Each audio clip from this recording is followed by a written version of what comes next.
Hello guys, നമ്മുടെ YouTube ചാനലിലേക്ക് എല്ലാ കൂട്ടുകാർക്കും സ്വാഗതം. അപ്പോൾ എല്ലാവർക്കും സുഖമാണെന്ന് വിശ്വസിക്കുന്നു. അപ്പോൾ നമ്മുടെ വീഡിയോസൊക്കെ നിങ്ങൾക്ക് ഇഷ്ടപ്പെടുന്നുണ്ടെങ്കിൽ, യൂസ്ഫുള്ളായി തോന്നുന്നുണ്ടെങ്കിൽ മാത്രം നമ്മുടെ ചാനലൊക്കെ ഒന്ന് സബ്സ്ക്രൈബ് ചെയ്ത് സപ്പോർട്ട് ചെയ്യാൻ മടിക്കരുത് കേട്ടോ കൂട്ടുകാരെ.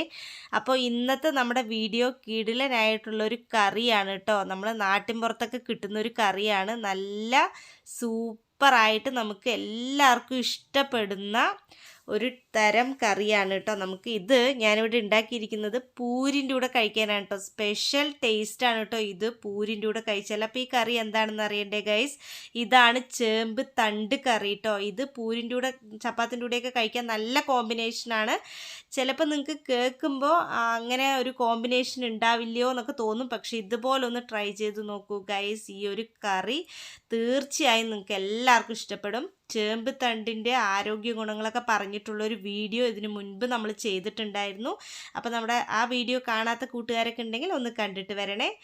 അപ്പോൾ ചേമ്പ് തണ്ട് നമ്മൾ അതിൻ്റെ തോലൊക്കെ ഒന്ന് മാറ്റിയെടുത്തതിന് ശേഷം ചെറുതാക്കി ഇതുപോലൊന്ന് കട്ട് ചെയ്തെടുക്കണം. ആ തോലൊക്കെ കളയാനൊന്നും വലിയ പ്രയാസമൊന്നും ഉണ്ടാവില്ല. അപ്പം നന്നായിട്ട് കഴുകിയെടുക്കണം കേട്ടോ. ഇത് തോല് കളയുന്നതിന് മുൻപ് ഒന്ന് കഴുകുക. അതിന് ശേഷം തോലൊക്കെ കളഞ്ഞിട്ട് വീണ്ടും നമ്മൾ ഇതുപോലെ ഒന്ന് ചെറുതാക്കി കട്ട് ചെയ്തെടുക്കുക കേട്ടോ. ചെറുതാക്കി കട്ട് ചെയ്തെടുത്തതിന് ശേഷം ഒന്നുകൂടെ നമ്മൾ വൃത്തിയാക്കി കഴുകിയെടുക്കണം. അപ്പോൾ എന്തെങ്കിലും മണ്ണോ അങ്ങനെ എന്തെങ്കിലുമൊക്കെ ഉണ്ടെങ്കിൽ പൂർണ്ണമായിട്ടും അത് പോകാൻ വേണ്ടിയിട്ടാണ് നമ്മളങ്ങനെ ചെയ്യുന്നത് കേട്ടോ. അപ്പോൾ നമുക്കിതിന് വേണ്ട ഇൻഗ്രീഡിയൻസ് എന്തൊക്കെയാണെന്നുള്ളതൊന്ന് നോക്കിയാൽ, അപ്പോൾ നല്ല കഴുകി വൃത്തിയാക്കി വെച്ച നമ്മുടെ ചേമ്പ് തണ്ടിലോട്ട് നമ്മൾ സവാളയാണ് കേട്ടോ അരിഞ്ഞിട്ടിരിക്കുന്നത്. അപ്പോൾ സവാള ഇവിടെ ഒരെണ്ണം എടുത്തിട്ടുള്ളൂ. അത് ഒരുപാട് ചെറുതാക്കി കട്ട് ചെയ്യുമൊന്നും വേണ്ട, നോർമലാക്കി കട്ട് ചെയ്തിട്ട് നമ്മൾ ഈ സവാള ഈ ഒരു പാത്രത്തിലോട്ട് ഇട്ട് കൊടുക്കുക.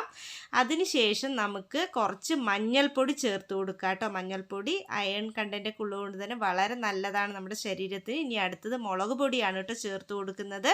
മുളക് പൊടി നമുക്ക് എരിവിനനുസരിച്ച് ചേർത്ത് കൊടുക്കാം. അടുത്തത് നമ്മൾ കുരുമുളകും ജീരകവും കൂടെ പൊടിച്ചെടുത്ത ആ ഒരു പൊടിയാണ് കേട്ടോ ഇതിലോട്ട് ചേർത്ത് കൊടുത്തിട്ടുള്ളത്.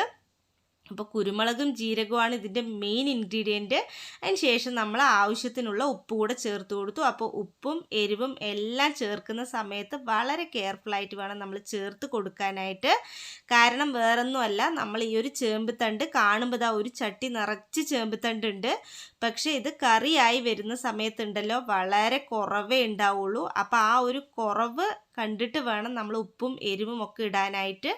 അപ്പോൾ ഇതിൻ്റെ ഒരു പാതി ഉണ്ട് എന്ന് വിചാരിച്ചിട്ട് വേണം നമ്മൾ ആ ഒരു എരിവും ഉപ്പും മുളകും ഒക്കെ ഇടാനായിട്ട് കേട്ടോ ഗൈസ്. ഇല്ലെങ്കിൽ ഒരുപാട് കൂടിപ്പോവും. കണ്ടില്ലേ, നമ്മൾ ഇനി അടച്ച് വെച്ച് കുറച്ച് നേരം വേവിച്ചെടുത്തതാണിത്. അപ്പോൾ വേറെ ഒന്നുമല്ല, നമ്മൾ ഈ ഇട്ട് കൊടുത്ത പൊടി ഐറ്റംസ് എല്ലാം ഒന്ന് നന്നായി മിക്സ് ചെയ്ത് കൊടുത്ത് ഒട്ടും വെള്ളം ചേർക്കരുത്. അങ്ങനെ നമ്മൾ ആ മിക്സ് ചെയ്ത പാത്രത്തിൽ തന്നെ അടച്ച് വെച്ച് അങ്ങോട്ട് ഗ്യാസിൽ വെച്ച് വേവിച്ചെടുത്തതാണ് കേട്ടോ ഇത്. ഒരു 10 മിനിറ്റ്സ് പോലും വേണ്ട നമുക്കിതിന്. ഒരു 5 മിനിറ്റ്സ് ഒക്കെ കഴിയുമ്പോൾ തന്നെ ഇതിങ്ങനെ അവിഞ്ഞ് ഈ ഒരു ടൈപ്പ് ആയിട്ടുണ്ടാവും. നല്ല പോലെ അങ്ങോട്ട് സെറ്റായിട്ടുണ്ടാവും. ഉപ്പും മുളകൊക്കെ ഒന്ന് നോക്കി കൊടുക്കുക. കൂടുതലാണെങ്കിൽ ഒന്നും ചെയ്യാൻ പറ്റില്ല. നമ്മൾ കുറവാണെങ്കിൽ കുറച്ചുകൂടി നമുക്കിതിലോട്ട് ചേർത്ത് കൊടുക്കാം. വേറെ ഒന്നുമില്ല, കഴിഞ്ഞു നമ്മുടെ കറി വയ്ക്കൽ. ഇനി കടുക് പൊട്ടിക്കുക വെളിച്ചെണ്ണയിൽ. അതിനുശേഷം കുറച്ച് കറിവേപ്പിലയും കൂടി ഇട്ട് കൊടുത്തിട്ട് അതിനെ നമ്മൾ ഇതിലോട്ട് ഒഴിച്ചു കൊടുത്ത് കറിയിലോട്ട് നമ്മൾ കറി വെച്ചിരിക്കുന്ന ആ പാത്രത്തിലോട്ട് നമ്മൾ ഒഴിച്ചു കൊടുത്ത് നന്നായിട്ടൊന്ന് മിക്സ് ചെയ്തെടുക്കുക കേട്ടോ.